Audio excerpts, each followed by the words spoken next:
So, Koh Samui first impressions. Yeah, it is quite touristy indeed. But if you can get past that, there are quite a lot of activities you can do on the island. Beaches are mostly nice. Inside of the island is not so nice. It's a bit dirty and unkept, like Southeast Asia tends to be.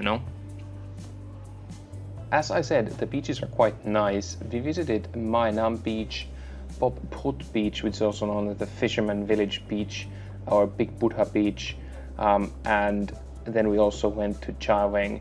Didn't go to Lamai Beach. The two biggest beaches are Chaveng and Lamai. Now the differences between, as far as we saw it, for example, the Fisherman's Village compared to Chaveng is that Chaveng is much bigger. First of all, there are more people there and is geared more to kind of budget backpackers, and it may be a bit easier to find, for example,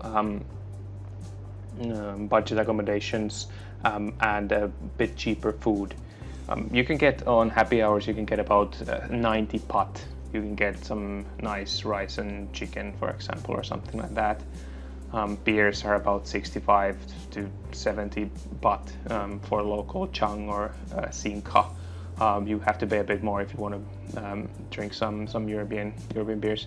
The beer selection is not very great, but there are actually a couple of craft beer places scattered around the island, one or two at least I saw. Then in Pop Phut Beach near the Fisherman's Village, where we stayed also, it was more expensive, not very expensive there either, but you had to look for a bit more to find cheaper places to eat. So one portion would easily be 150 baht, ranging all the way to thousands of bahts if you want to eat some fresh seafood right next to the beach. What else is there to do except the beaches? Like I said, one of the reasons why we chose to go to Samui as the first stop was that, yeah, we wanted some nice chilling on the beach and a couple of cocktails, but we also, we don't have endless patience for this. I get quite bored on the beach pretty quickly, so I can only do it for an hour or two at a time. So we also wanted to have something else. So Samui is really great if you just rent a scooter and drive around. There's one ring road that goes around the island, and there's some other stuff to do apart from the beaches, where you can of course do all sorts of water-based activities as well if you get bored on flying on the beach. But there's a couple of temples. There's a big Buddha, which also gives its name to one of the beaches, Big Buddha Beach. There's some waterfalls, and generally it's actually just nice to ride around on your scooter around the island and explore a bit and maybe find some a bit quieter beaches and so on. What I would actually avoid on the island is definitely all the animal-based activities. Really, there's there's like a buffalo fighting stadium. There's a monkey theater, some elephant stuff. All of these are pretty dodgy. There's also some sort of butterfly farm, which is, I heard, the most dodgy of them. Also, I think crocodile farm. These are all kind of places where the animals are not kept in very good conditions, and you just kind of feel sad if you go there. We were actually on Samui in April, which is the hottest time of the year there, but it's not that bad if you just get yourself an AC room, especially if you're not very used to hot climates. That's something I would definitely recommend, because then you can always escape in the room if you need to cool down a bit, or you can always go and have a swim on the beach, or if you take a place with a pool, pop into the pool. So it's kind of fine. Now also during April, Songkran happens, which is the Thai New Year.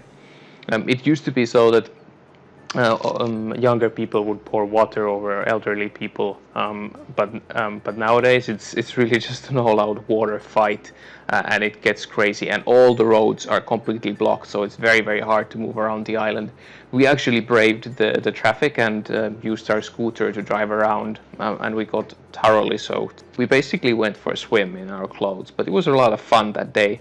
Just bear that in mind if you are in Thailand during the hottest time of the year, and then New Year, the water fights will happen everywhere. We thought it was fun. Alright, Songkran is the Thai New Year festival, and nowadays it's all about splashing water. Hey! Nowadays it's all about shooting water at people.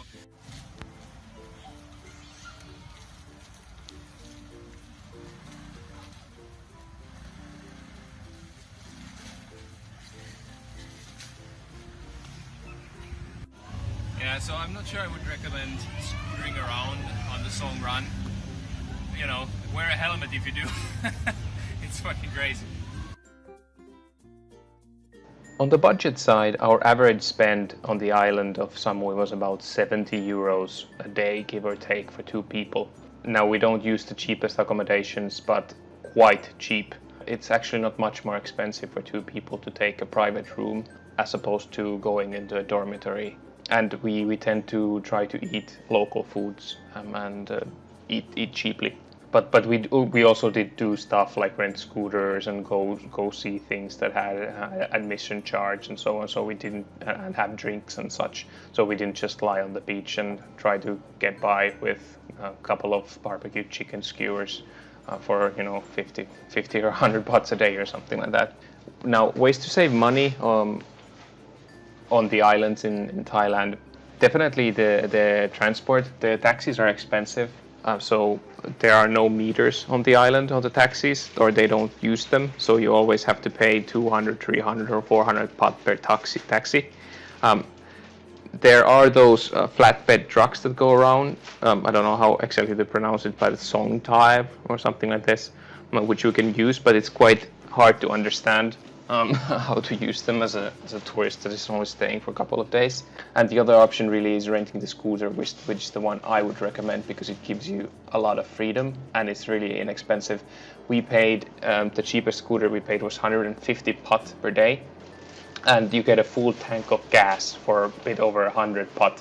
And the full tank takes you far. It takes you very far. You can go around the island and you still have a lot of gas left.